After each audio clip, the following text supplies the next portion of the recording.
Welcome everybody to week 4. You are officially halfway through the course. Everyone is doing such a great job.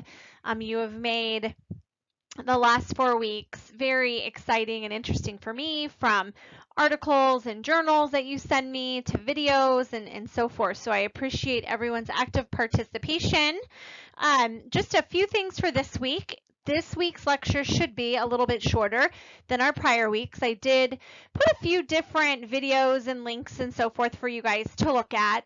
And as a reminder, my biggest goal for every single one of you as you look at the put it togethers and you look at our homework is truly for you to actually put together metrics. So more than just philosophically saying, I want to measure time away from work, or I want to measure amount of sick days. I want you to create it. I want you to create either a actual metric that shows we're going to say X amount of days off.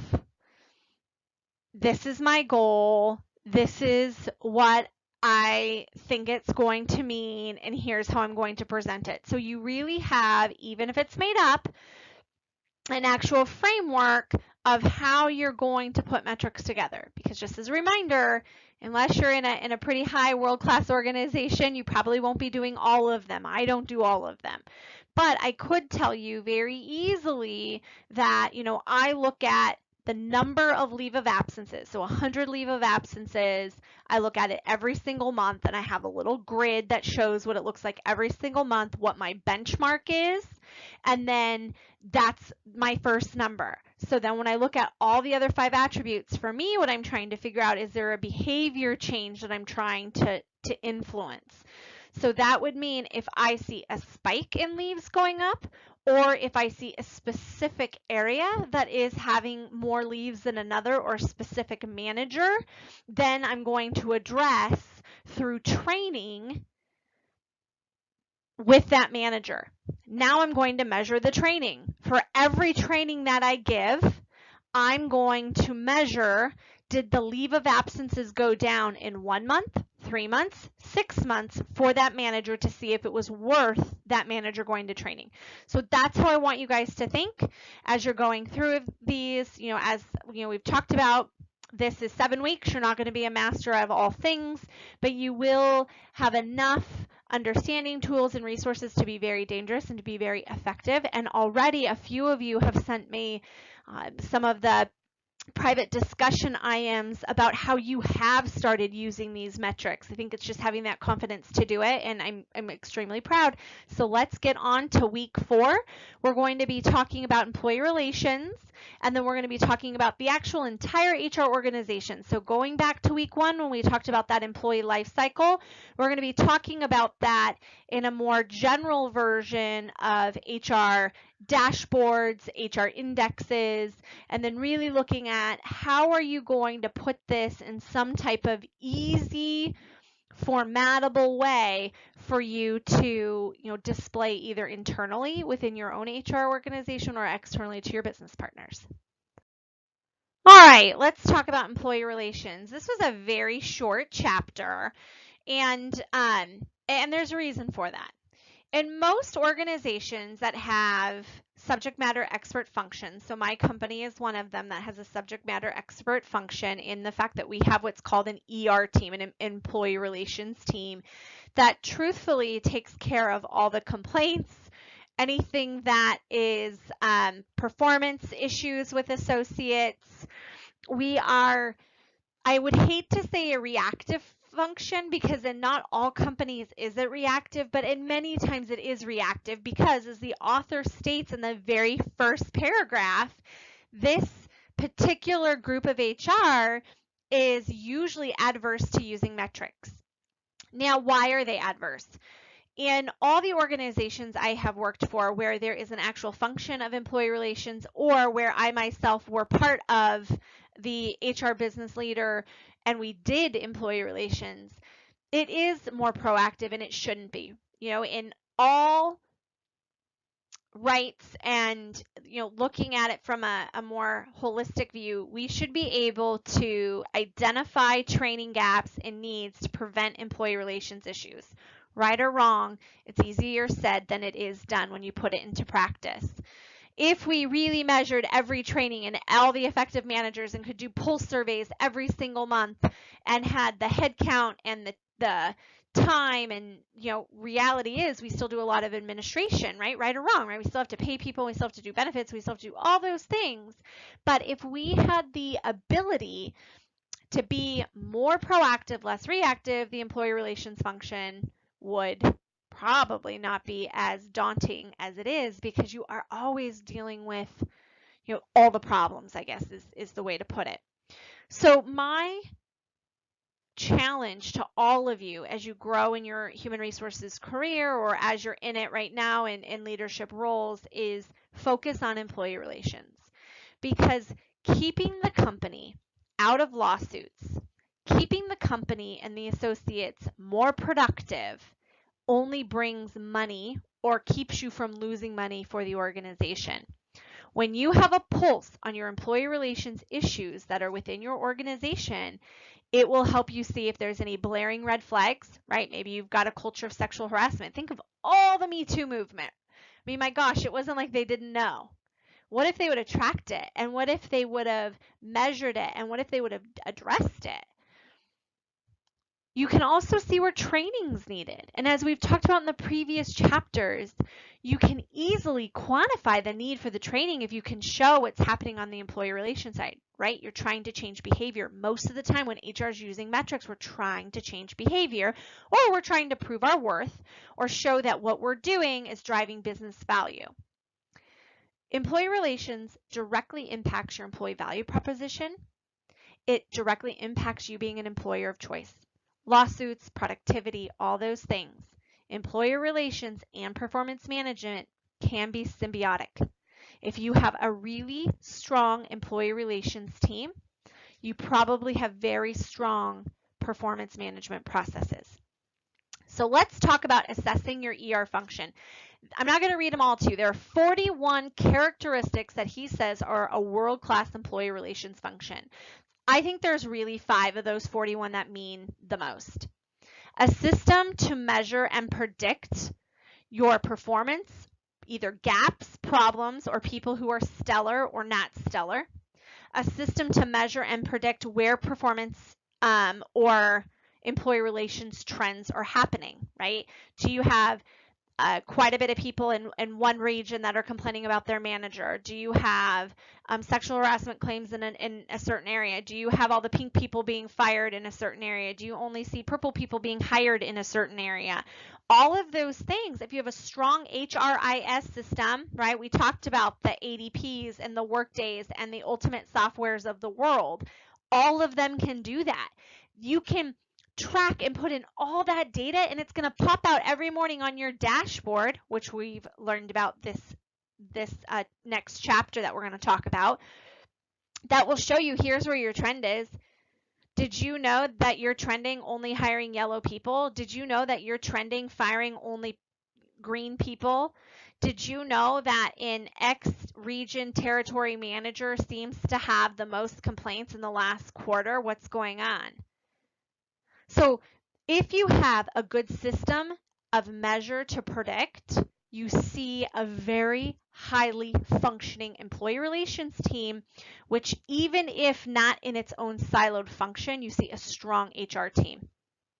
If you see frequent use of pulse surveys, companies that have changed from the once a year employee engagement survey that typically do nothing with it to these little pulse surveys, weekly, monthly, quarterly little pulse surveys on little things. My company does them. We send a pulse survey at like, how is group ABC feeling about this? Send it out to them.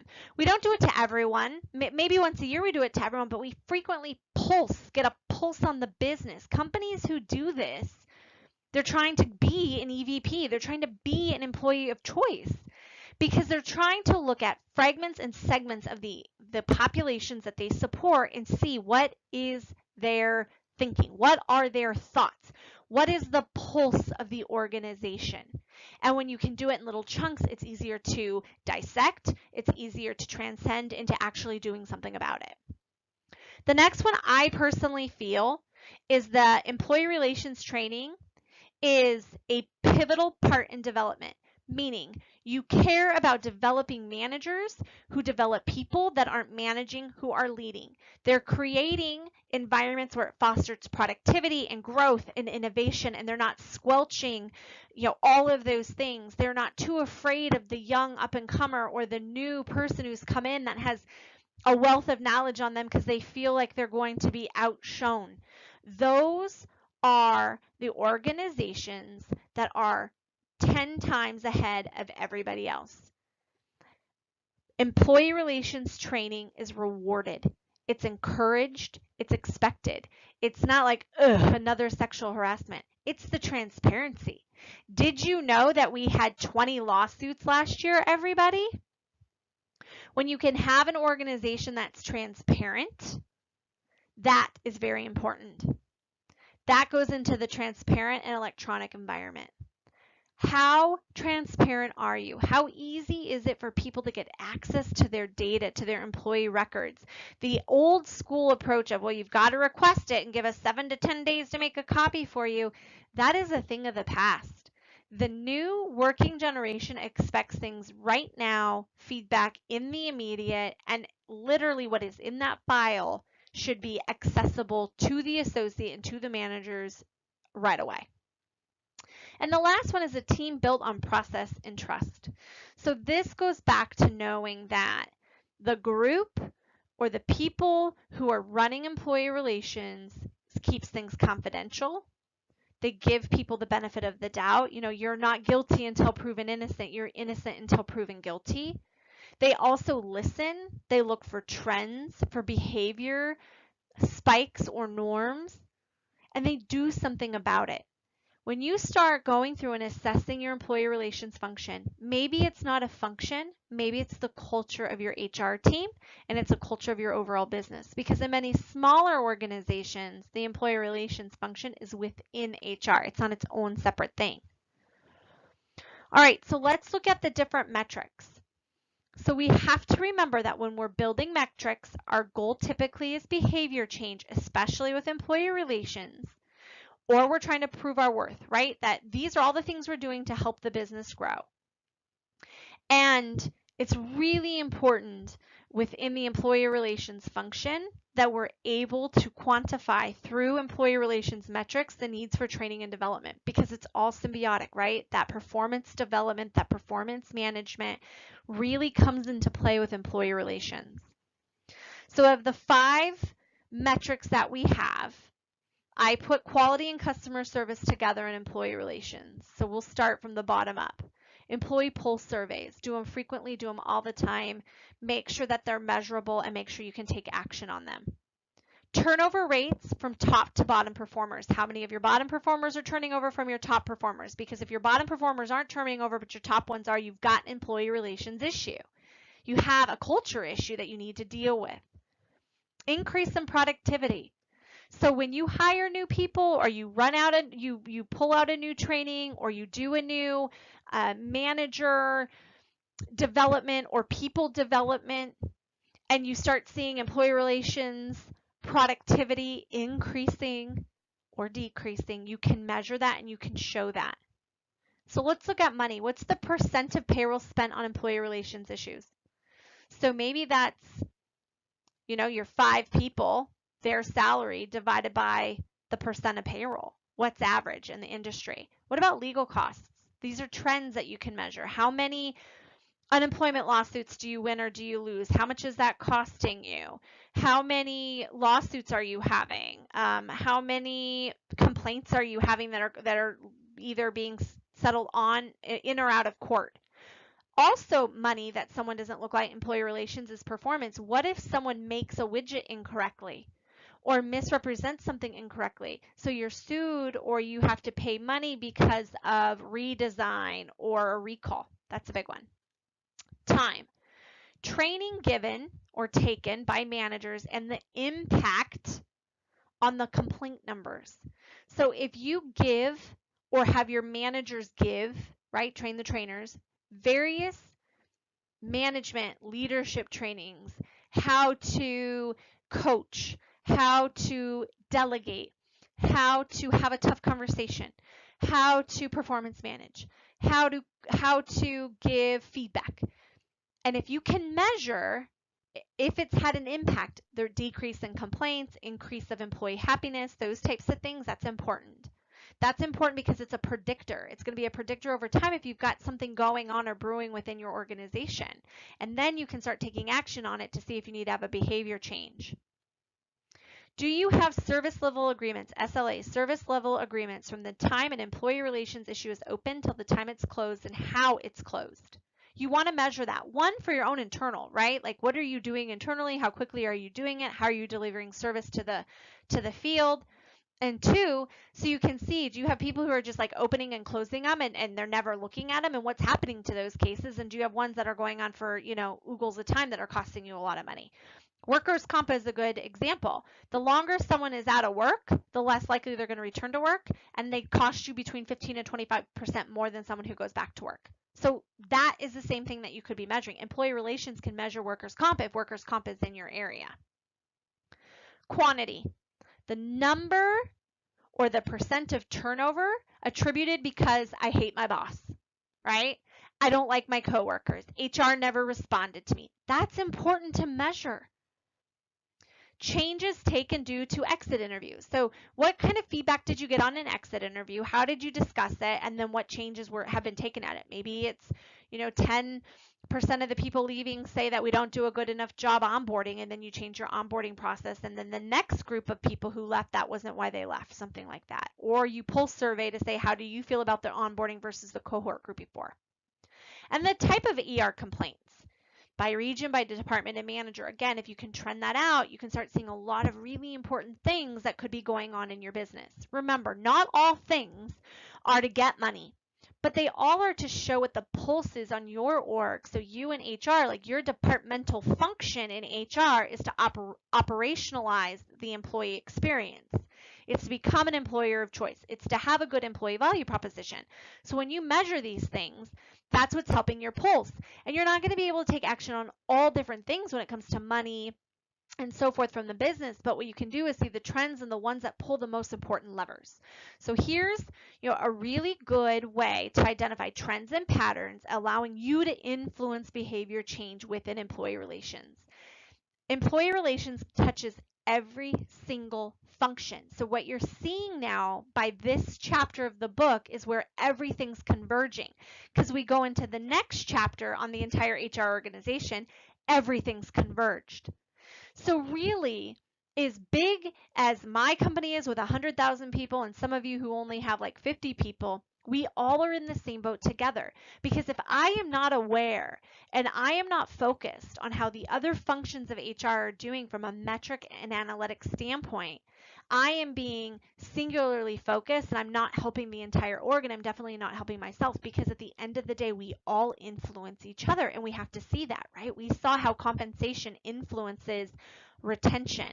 We saw how it influences onboarding and recruiting and turnover. We're seeing how employee relations can influence training and development and performance and retention and recruiting. Everybody impacts everybody else's silo within an HR organization. So that's why we've got to break them down. We have to understand that regardless if they're actually physically siloed or if you're doing it all, regardless, as a function, everybody needs to be aligned. All right, so chapter 6 really brings us back to the beginning. It takes what we've looked at in the 5 previous chapters and it says, let's put it all together. Let's look at it. Let's look at it from the entire perspective of the HR organization. So as I previously mentioned, every single function within HR has an impact of another function within HR, which is why it's extremely important that we holistically look at the department and the function as one versus all individuals. So what I'm not proposing is that each individual function within HR doesn't have their own set of dashboards or indexes or metrics or alerts that we're going to talk about. But what I am proposing is that there does need to be a single source of truth where all of them can be seen in one place. So while in my organization, my team has a slew of metrics that we measure and dashboards that we have and internal metrics that we put together, but that doesn't go out to everyone. So every Wednesday we have, which is what's called our total rewards update, and it goes out to the entire HR team across the globe, and it really focuses on the most important things for us. So the percent of payroll to team members that we have. So like, what am I costing this organization based on payroll?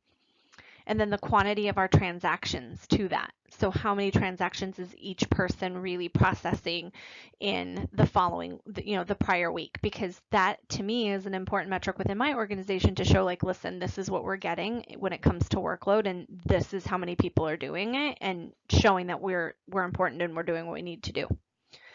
The other one that I show is our budget for our healthcare, our retirement, our comp, our, all the things that go into that total rewards package, that what that percentage is of the employee.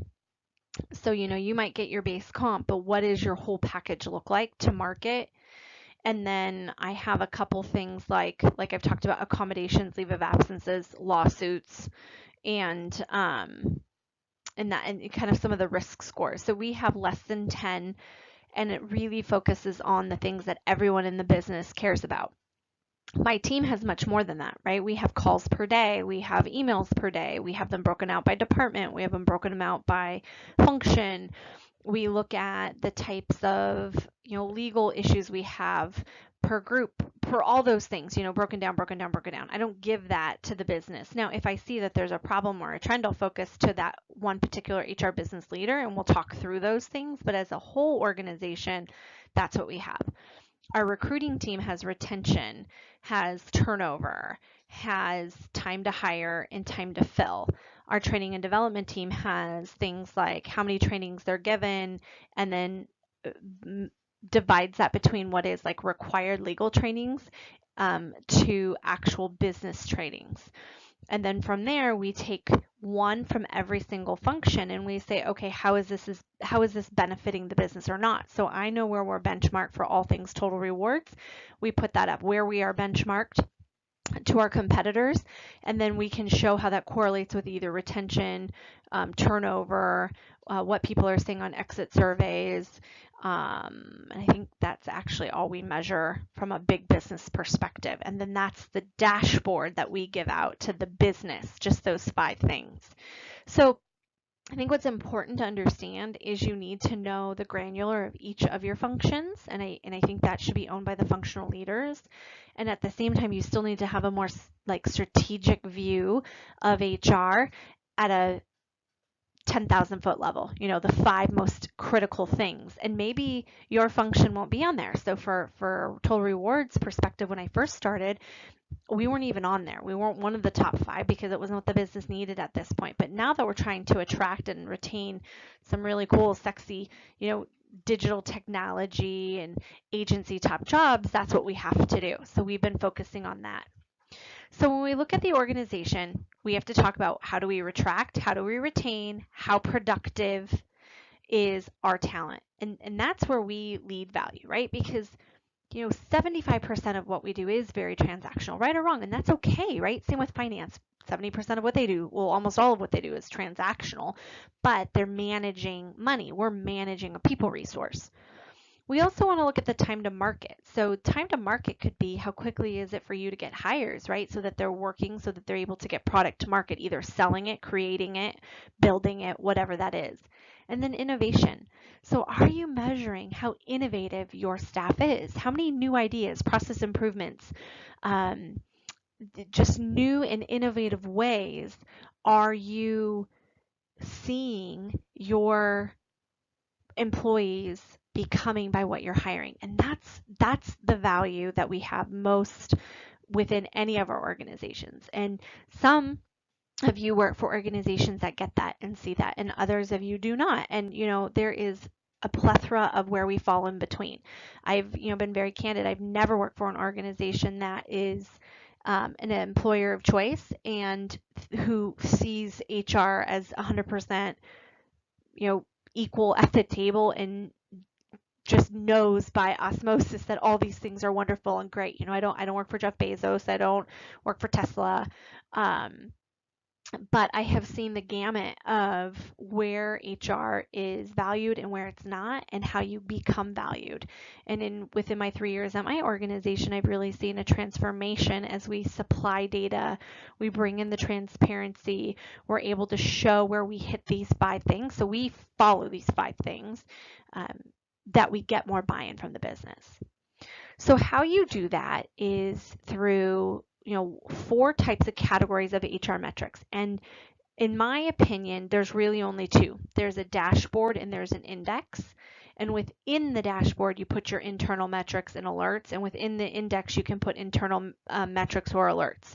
But the author breaks them out as 4 different things. And if you have a really cool system or people and an analytics team within your HR team, you can definitely do 4. And sometimes it's that you have 4, but you might have a couple sets of dashboards or a couple sets of indexes that, we have an internal metrics dashboard and then we have an external metrics dashboard. My organization does not do indexes, but I will show you how indexes work. I use an index for benefits and the cost of benefits and what different levers have a higher percentage in weighting than other things do. But that's really just internally, because in a financial function like the author references the stock market and so forth, indexing really is more beneficial when you want to look at it at a glance. But the internal metrics and the alerts, so the alerts are the trends, right? The alerts are going to tell you, I need to be worried about something towards what my goal is or what my benchmark is. So for turnover, an alert should be if you're measuring turnover, right? Every month you're looking at turnover and you see a spike in the turnover, and then you can look at it and dig down and see that it's in a specific area, and then you can look at that specific area maybe has had an increase of lawsuits. You can correlate this is an alert. If you see things in recruiting and the inability for time to fill. So I think a lot of us are seeing this right now with the industry, right? The market is really tight for hiring. So we're starting to see a slowdown in the ability to hire. So that's an alert, because we know that there's other areas of our business that might not be as high on the benchmark as our competitors are. So if we're already slow to fill, and then some of our feedback surveys from the candidates who decline jobs are saying, oh, I got, I don't know, better parking benefit, or, I could bring 2 dogs versus 1 dog, that's an alert. So you want to think through, and I don't advise that you decide. I think you work with your business leaders in the field to decide what are the biggest alerts you need to know. I will guarantee you hiring the right people is going to be the biggest one, training them and keeping them, right? They're not going to say about their healthcare or their dental or their vision or their 401k or their raises or their bonus. That usually isn't the first thing. Those 3 things of training, retaining, and hiring are going to be. So you're going to want to have a few alerts around those, like where and what red flags. Most HR professionals have really good gut instinct. You just need to put that gut instinct on paper and be able to prove it. So what we're going to do next is we're going to go into what a dashboard is and what an index is. I'm going to go through with you guys how to read an index and how to do an index. I am not going to go through on the HR dashboard all the different metrics that he outlines. You guys can see those metrics. You can see how we wrote those metrics. What I've asked you guys is to create dashboards, either using fictitious data that you might use, and to create indexes, because I want you to make sure that you understand how to use Excel well enough to create these if you don't have a system. You do not need to create things that are incredibly robust with every single function in them. Maybe you're not in HR, but you are in another function within a business, which some of you are. You need to know how to do this for your business, because if you know how to do it for your business, you can help educate your HR. So it's important that you look at those pages of the external and the internal metrics that he gives. He also talks about various smoke detector warning metrics that you can use, and I've already measured, given them to some of you guys. Productivity and production, if you see a decrease in that, that sometimes is a little bit harder to find if you don't have great access to the business numbers. But the applicants, that's a big one. Are you getting less type of applicants? You're having a harder time hiring. You're seeing turnover of your top 10%, right? Because this is a really hard market and they're being poached.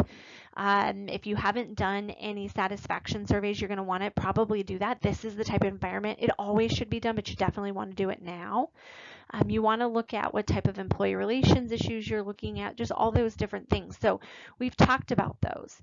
The unemployment rate is really, really low. So all these little smoke detector signals can tell you if your business is in like ripe poaching season. The other thing he talks about is just additional, like improving HR metrics, and he gives probably my favorite one are metrics requiring targets. So these are goals to improve HR. So in my team, the metric to improving targets is our service level agreements. How quickly are we going to resolve something, and what does that resolution need to look at? Reducing the amount of specific accommodations that we give, and instead being able to give a different type of accommodation that helps everyone in a better way. Reducing the types of leave of absences that are not things because of a baby or so forth, the stress ones because of work, with the leave of absences that turn into workers' comps, those types of things. Those are all metrics that require targets that are really important to me. The other thing he talks about is comparing. You need to have a comparison in any type of metric or analytic you're doing, because the number in and itself doesn't mean anything. So what is your target? You might have an internal target. You might know what your industry target is. And when I say industry, like what's the industry norm? What are your competitors doing? So you always want to be able to compare yourself below, above. I'm going to show you guys an example of colors, right? So my organization does red, yellow, green for certain functions. So it's really simple. Like you're either red, yellow, green based on what our goal of that target is. But take a look at those, because those are really important too. And HR departments in general have a harder time getting all these things done because we are constantly in the reactive stage because it's people behavior changing. But you can definitely put enough smoke detectors out there. You can measure enough things that we can start to be able to prevent and forecast different behaviors within the industry. So for my industry, we definitely know that we're constantly improving, we're continuously looking at things, and that when the market's tight, we're going to have a harder time finding people. So what we're going to do is we're going to be more proactive, looking at different areas within the employment sectors that aren't tapped as much as others, and we're going to be proactive about that because we've learned from the past. All right, so let's go into looking at our dashboards and our indexes. So I'm going to throw something out there that the author doesn't talk about, and it's called a scorecard. So a scorecard is a very common method for either a department or an individual or like a leader to understand where they are against benchmark for their organization or their business, right? So we have scorecards in my team, and there is a difference. Like a scorecard usually measures and manages your progress towards a strategic objective, so a big objective. So in my company, we have a EBITDA goal, right? And each function has a few things under it. It's called goal cascading that impact that EBITDA goal. And of those, HR has, little think of them as like little webs that go down in each function. Finance has webs for each of the leaders that oversee something. And we've created, which is called the scorecard, so it all shows how it ties up to that one thing. And you can look at it, it all goes towards the strategic objectives. It doesn't say that Amber's going to do, X, Y, Z. It high level has a few things from each of the functions that affect that EBITDA. It doesn't have anything about our internal processes or making sure that we're up to snuff of what we want to be in. And it is the ability for our executives and our shareholders to see what the operational and tactical work that's being done and where it's at. So we use the scorecard methodology, a little bit within our organization. I used it a ton when I worked for my manufacturing company. We use what was called a balanced scorecard. You could Google Robert Kaplan and David Norton, and you'll see lots of balanced scorecard examples and how it looks, and they're called boilers and how you make them and all those different things. But they are different than a dashboard. A dashboard typically is more personalized, it's more role-based, and it's a snapshot of performance. It's not looking at where people are aligned to the strategic goal of the organization in like a red, yellow, green. It's going to be something that's more quantitative. It's going to sometimes have a subset of dashboards that look at how other functions are doing, or it could be like my personal dashboard for my team, and then my goals get a dashboard and my team's goals get a dashboard. So a dashboard's a little bit different. And our author doesn't talk about that as much because I think honestly the focus really is to get HR to have a dashboard, and how you can do that is in a lot of different ways. So in many organizations, as we've talked about, they have really cool sexy HRIS systems that punch out those dashboards for you, and I actually have a sample of one right here on the screen. And then in other cases, you need to make them yourself. So when we talk about a dashboard, what I want you to think about is, what is important for you to measure. So for us in HR, let's just use the example that he has in the book, right? Let's talk about looking at staffing. So you should be looking at your dashboard monthly, quarterly, weekly, sometimes daily. We don't have enough time in my team to look at it daily. We look at certain things weekly, certain things monthly, and certain things quarterly. We also measure all of our trends. So we have a graph that shows us trends. So we can see if we're going an upward trend, a downward trend, or if we're staying, very horizontal with what we want, and we measure that to a goal or to a benchmark. So I can see where we are at every week or month or quarterly, depending on what we're looking at.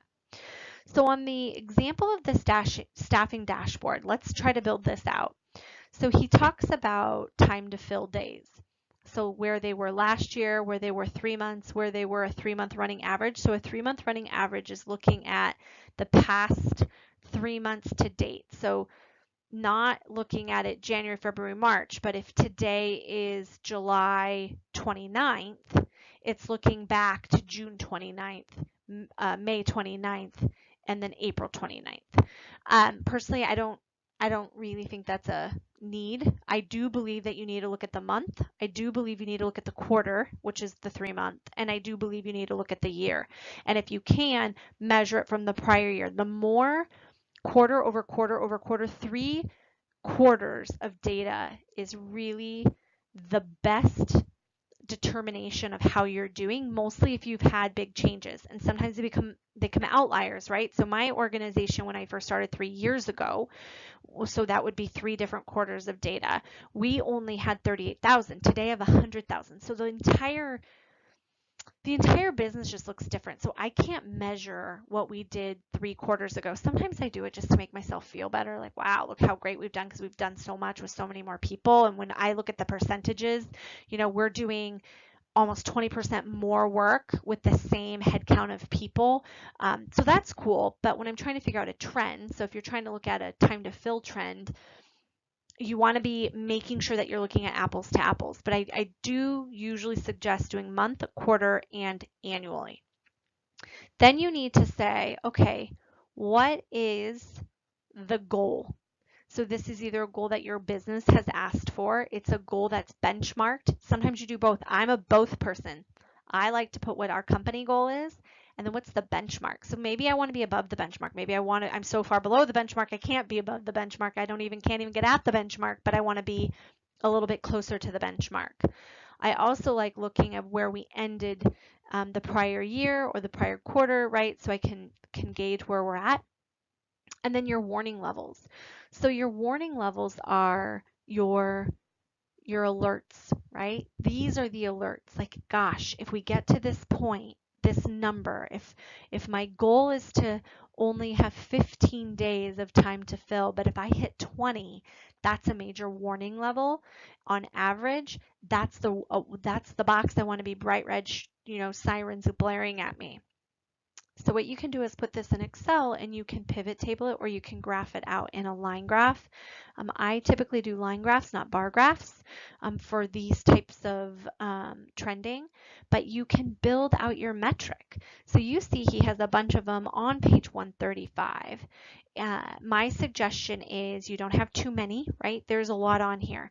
And if you're running a whole HR team, or if you are running or part of an entire HR team that does all of this, this is way too many. You need to pick like 1 or 2 on each, and then do the same thing. Put, your last year, your last quarter, your last month, your current, what's your goal, what's the benchmark, and what's your warning level. And then that way you can start pivoting out and you can graph out to see where you are. So those are the dashboards. The big thing with the dashboards is internal improvements and alerts, to me, should be on your dashboards. All my team's internal improvements, right? SLAs. Yes, the business cares about all those things, but really not as much as you do. The other internal improvements I have is, for my team, is how many trainings my team personally goes to. So how well am I doing making sure my team is trained? And my team personally likes to go to training. They don't like doing online training because they multitask at work. So that is a metric I have internally for our team. I know my managers don't care about that, but I care about that. And then the alerts I have, in this example is called a warning level. I have those outlined on my dashboard that I have. I do not update my dashboard every day. Our dashboard is broken out between weekly, monthly, quarterly, and annual things.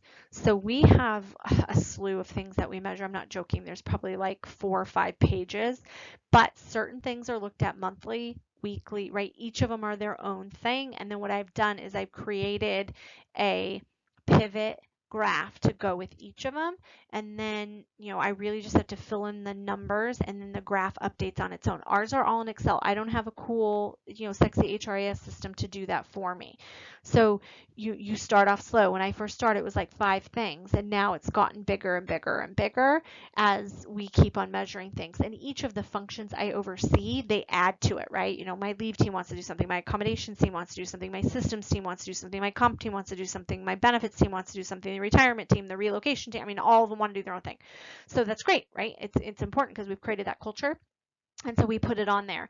And then each quarter, what we do is we decide what, our head of HR, my boss, makes a decision if there's something that I'm measuring that drives that back to, the retention, the talent development, the attraction, kind of those 5 things that we're known for and that were important, of innovation and so forth.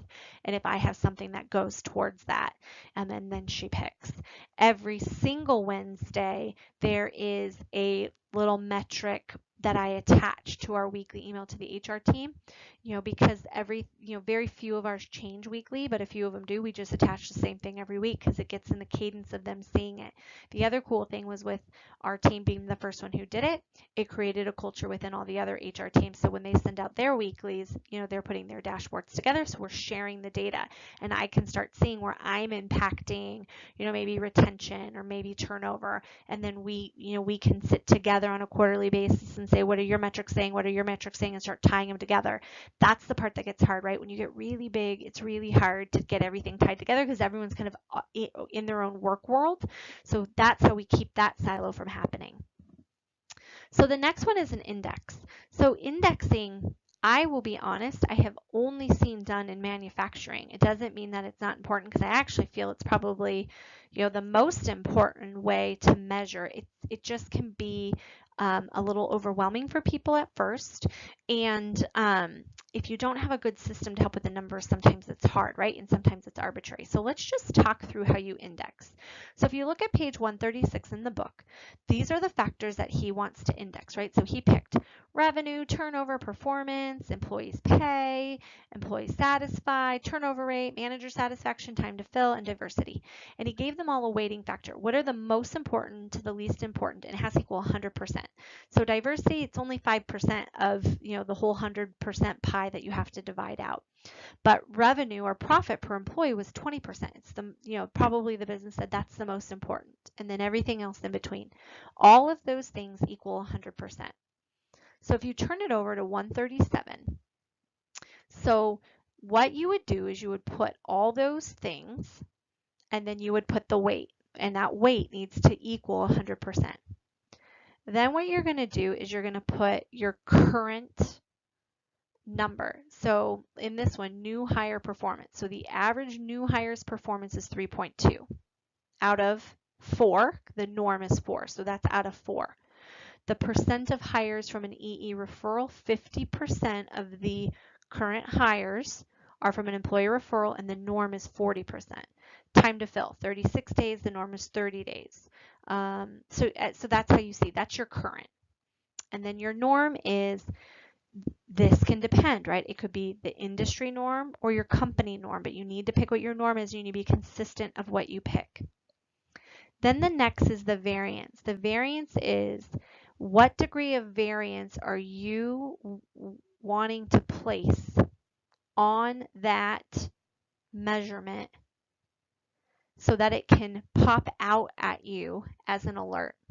So what this one is saying is new hire performance, the variance should be roughly 20%. So my guess is that he pulled, if the norm is 4, so that's going to be maybe your median review score is 4, but the variance either above or below is 20%.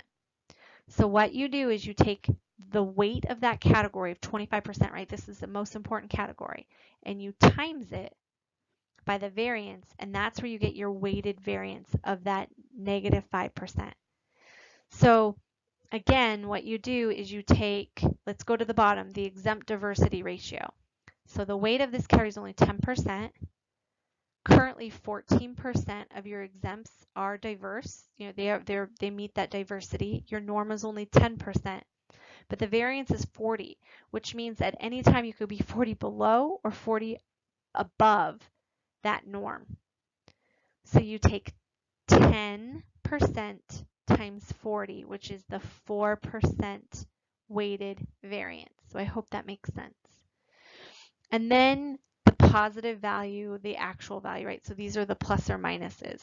So this is, if it's a good thing to be above, then you put a positive there. If it's a bad thing to be above, you put a negative there. So like time to fill. If it's more days, that's a negative, right? It's not good if it's more days. And if it's less days, then that's a positive. So that's what's going to tell you where you're at in regards to each of your different items. And that weighted variance is what you care about.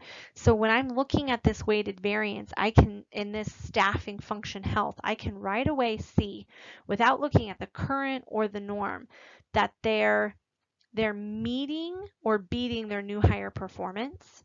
Or I'm sorry, they're not meeting their new hire performance, right? They're not meeting their new hire performance.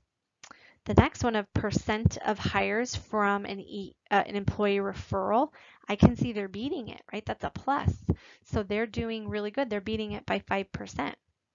The next one is time to fill. So I'm looking at, it's a negative.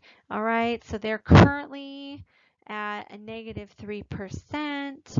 So, they are actually not meeting, but it doesn't seem like it's that big of a deal because it's only at 3%. Screen to interview lag time. So this is a 3%, so positive. So this is a positive number, 3%. So this shows that they're doing okay. Manager satisfaction with a staffing organization.